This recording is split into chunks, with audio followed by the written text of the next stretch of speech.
Hello everyone. Greetings everybody. How are things with you? I hope you will be fine. Have a lovely day. Welcome back science class. In this video section we are going to learn chapter 8 lesson wind, storm and cyclone from 7th standard.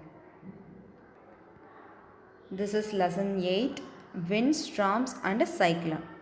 Okay, let's begin today lesson. Okay, so wind நார்மலாக wind, storms and cyclone. ஓகேங்களா, so wind அப்படின்றது என்னென்னா நார்மலாக அடிக்கிற ஒரு காற்று. ஓகேங்களா, so நார்மலாக இருக்கிற ஒரு air, so that is called wind. Okay, நார்மலாக ஃப்ளோ ஆகிற ஒரு மூவிங் ஏர் தான் உங்களுக்கு என்ன அப்படின்னு சொல்கிறாங்கன்னா wind அப்படின்னு சொல்கிறோம். நெக்ஸ்ட்டு ஸ்டார்ம்ன்றது இன்னும் கொஞ்சம் ஃபாஸ்ட்டாக மூவ் ஆகிறது தான் உங்களுக்கு ஸ்டார்ம். ஸோ அதை விட அதிகமாக வர்றது சைக்ளோன். ஓகேங்களா, சைக்ளோன்றது சூறாவளி. ஸோ இது வந்து ஸ்டார்ம்ன்றது நார்மல் புயல். ஓகே, ஸோ சைக்ளோன்றது சூறாவளி. Okay, I will start lesson.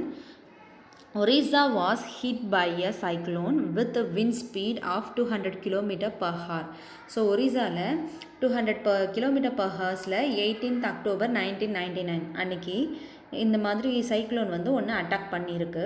The cyclone smashed 45,000 houses making 7 lakh people homeless. So 45,000 வீட்டை வந்து என்ன பண்ணியிருக்குன்னா சுத்தமாக தரமட்டமாக்கிடுச்சு. ஓகேங்களா, ஸோ தரமட்டமாக்கினதுனால அந்த 7 lakhs பீப்புள்ஸ்க்கு வந்து வீடு இல்லாமல் போயிருக்கு. And 29th October the same year. ஓகேங்களா, அதே வருஷம்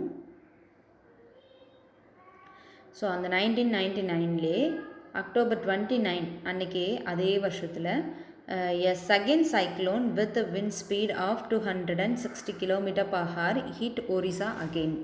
ஸோ திரும்ப அதே 1999 29th அன்றைக்கி திரும்பவும் ஒரு புயல் வந்து அடிச்சிருக்கு 260 km per hour ஸ்பீடில். ஸோ அப்பயும் வந்து ஒரிசாவில் நிறைய ப்ராப்ளம் க்ரியேட் ஆகிருக்கு அவங்க எல்லாருக்குமே. It was accompanied by water waves about 9 meter height. So அது கூட அந்த புயல் கூட வேறு என்னவோ சேர்ந்து வந்துச்சு அப்படின்னு பார்த்தீங்கன்னா உங்களுக்கு 9 meter ஹைட்டில் ஒரு வாட்டர் வேவ்ஸ் ஓஷன்லேருந்து கிளம்பி வர அந்த வாட்டர் வேவ், அதாவது சுனாமி மாதிரி ஃபார்ம் ஆகி வந்திருக்கு. thousands of people lost their lives. So ஆயிரக்கணக்கான மக்கள் வந்து அவங்க வாழ்வாதாரத்தையே இழந்துட்டாங்க. Property worth crores of rupees was destroyed. கோடிக்கணக்கான பொருட்கள் எல்லாமே வந்து டேமேஜ் ஆகிருக்கு, ருபீஸும் வந்து டேமேஜ் ஆகிருக்கு.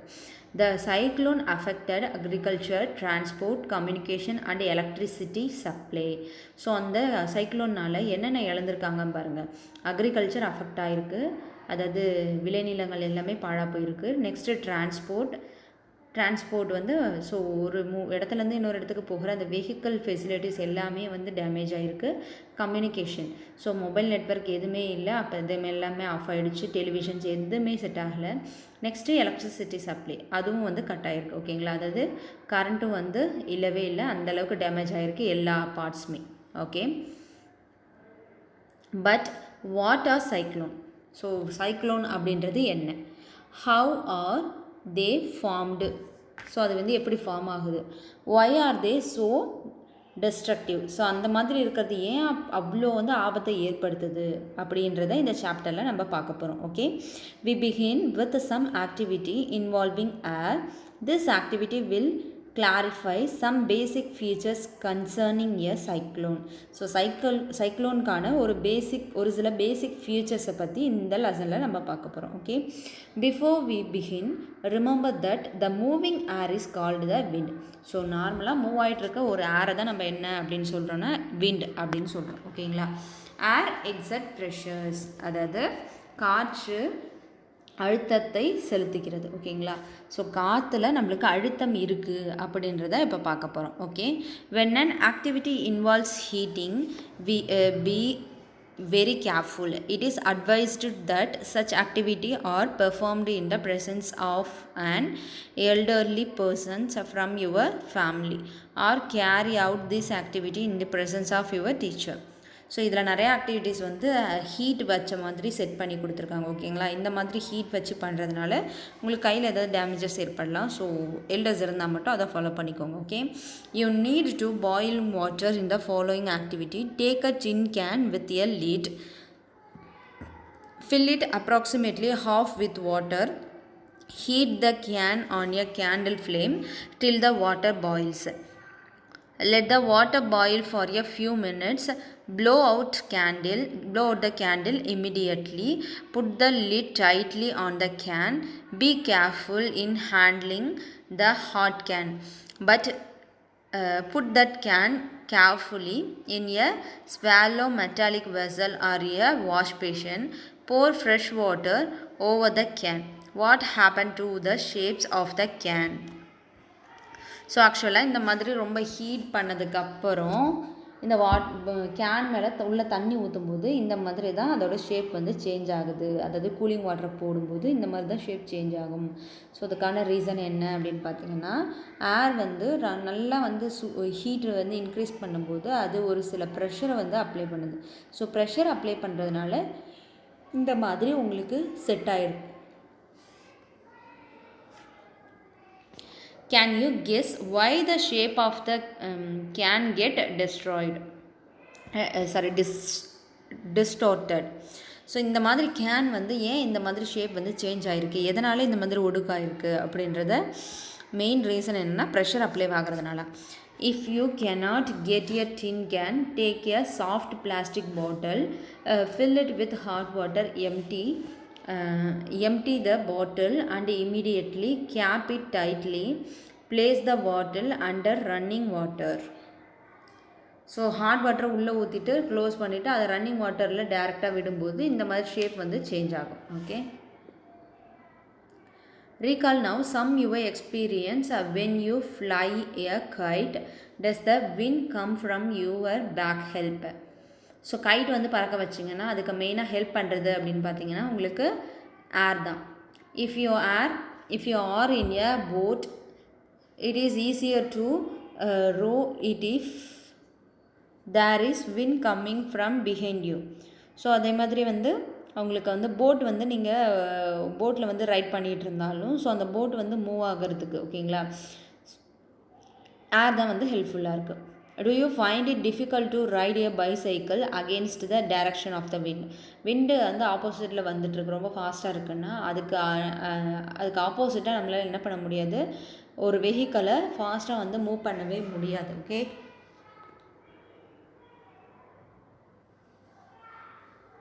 you know that we have to fill air into the bicycle tube to keep it tight. Also, you know that a bicycle tube overfilled with air may burst. What is the air doing inside the tube? டியூபுக்குள்ளே வந்து நீங்கள் காற்று வந்து அடிக்கிறீங்க ஓகேங்களா. அந்த காற்று இல்லாமல் என்ன பண்ண முடியாது, டியூப்பில் காற்று ஃபில் பண்ணாமல் நம்மளால் சைக்கிளை வந்து ரைட் பண்ண முடியாது.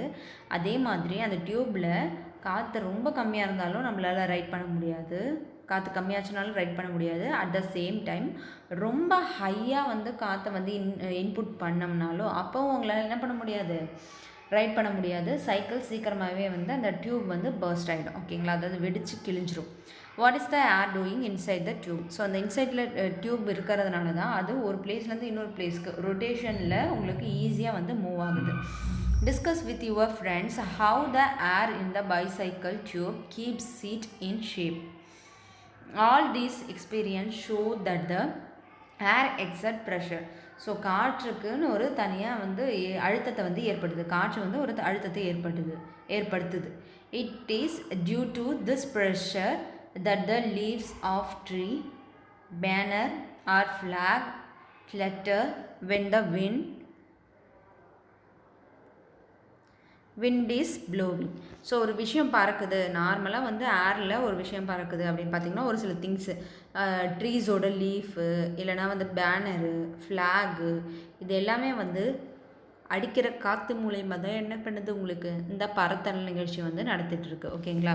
You can list some more experience which show that the air has pressure. இன்னும் நிறையா வந்து ப்ரெஷர் இன்க்ரீஸ் ஆகிறதுக்கான நிறைய விஷயங்களை நம்ம என்ன பண்ணிகிட்ருக்கோம், பார்த்துட்டு தான் இருக்கோம். Let us now try to explain why the can or the bottle get distorted. So பாட்டிலோ இல்லை கேனோ வந்து எதனால் வெடிக்குது, எதனால் பர்ஸ்ட் ஆகுது, இல்லை அதோட ஷேப் வந்து ஏன் சேஞ்ச் ஆகுது அப்படின்னு பார்த்தோம்னா, அது வந்து ஹீட் அதிகமாக இன்க்ரீஸ் பண்ணும்போது ஏர் மாலிகல்ஸ் வெளியே போகுது, எவாபரேட் ஆகுது.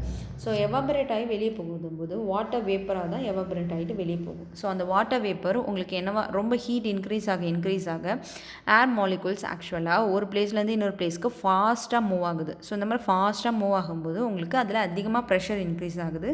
ஸோ ப்ரெஷர் இன்க்ரீஸ் ஆக அந்த டைமில் அது ஆக்சுவலாக வெளியே வர்றதுக்காக வெயிட் பண்ணிகிட்ருக்கு. வெடிச்சிட்டு அந்த பிளேஸை வெடிச்சிட்டு வெளியே வர்றதுக்காக வெயிட் பண்ணிகிட்ருக்கு ப்ரெஷர் இன்க்ரீஸ் ஆகிறதுனால.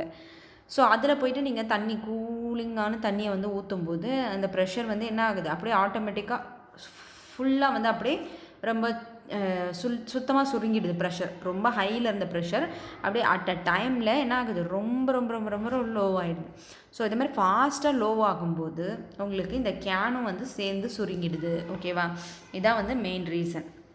As water is poured over the can, some steam in the can condensed into water.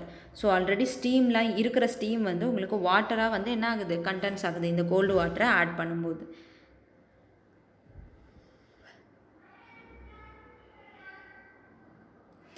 Reducing the amount of air inside. ஓகேங்களா, உள்ளே இருக்கிற ஏரோட சைஸை வந்து அமௌண்ட்டை வந்து ரொம்ப ரொம்ப ரொம்ப ரொம்ப ரெடியூஸ் பண்ணுது. The pressure of air inside the can decrease then the pressure exert by the air from outside the can. ஓகேங்களா, வெளிப்பக்கம் இருக்கிற கேனோட வெளிப்பக்கம் இருக்கிற காற்றோட அழுத்தம் கேனோட உள்பக்கம் இருக்கிற காற்றோட அழுத்தமும் சேமாக இருந்தால் மட்டும்தான் உங்களுக்கு எல்லாமே கரெக்டாக இருக்கும். ஸோ அந்த அழுத்தம் வந்து வேரியஸ் ஆகும்போது வெளிப்பக்கம் இருக்கிற அழுத்தம் ரொம்ப அதிகமாகவும் உள்பக்கம் இருக்கிற அழுத்தம் வந்து ரொம்ப கம்மியாகவும் இருக்கிறதுனால உங்களுக்கு இந்த ஷேப் வந்து இப்படி சேஞ்ச் ஆகுது ரொம்ப ஃபாஸ்ட்டாக. As a result the can get compressed. So அதனால தான் உங்களுக்கு அந்த கேன் வந்து எப்படி ஆகுதுன்னா ரொம்ப ரொம்ப கம்ப்ரெஸ் ஆகிட்டு அப்படியே குட்டியாக மடங்கிடுது. ஓகேங்களா, this activity again confirm that air exert pressure. So அந்த ஆக்டிவிட்டி மூலயமா நம்மளுக்கு ஏர் வந்து என்ன ஆகுது, அழுத்தத்தை ஏற்படுத்துது அப்படின்றத நம்ம பார்த்துட்டோம். Okay, next another one activity is high speed winds are accompanied by reduced air pressure.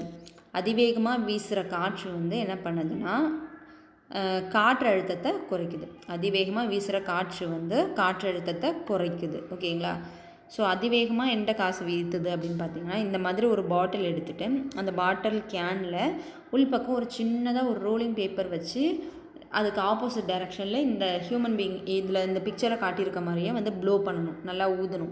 So ஊதும்போது வெளியே இருக்கிற அழுத்தம் அதிகமாக இருக்கும், உள்ளே இருக்கிற அழுத்தம் ரொம்ப ரொம்ப லோவாக இருக்கும். ஸோ அது வந்து வெளியே இருக்கிற அழுத்தம் உள்ளே இருக்கிறது சேர்த்து வந்து என்ன பண்ணுதுன்னா ஆப்போசிட் டைரெக்ஷனில் அப்ளை பண்ணுது ப்ரெஷரை. ஸோ ப்ரெஷரை அப்ளை பண்ணும்போது ஏரோட ப்ரெஷர் வந்து ரொம்ப ரொம்ப இந்த மாதிரி ஃபாஸ்ட்டாக ஊதுறது ஏரோட ப்ரெஷரை ரொம்ப கம்மி பண்ணுது. ஓகேங்களா, ஸோ இதுதான் வந்து இதுக்கான main reason.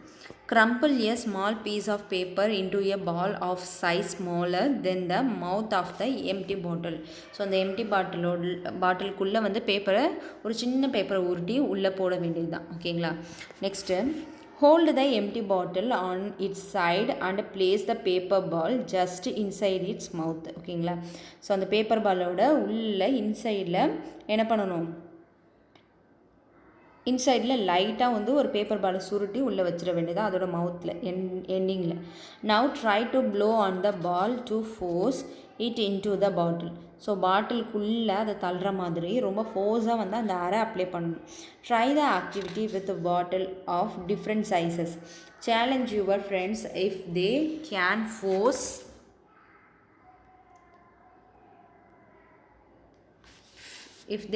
Force the paper ball in by blowing into the bottle. So அந்த என்ன பண்ணுது, நல்லா முந்தி அடித்து மேல் பக்கமாக தள்ளி விடுது. ஓகேங்களா, இது மூலயமா why it is difficult to force the paper ball into the bottle.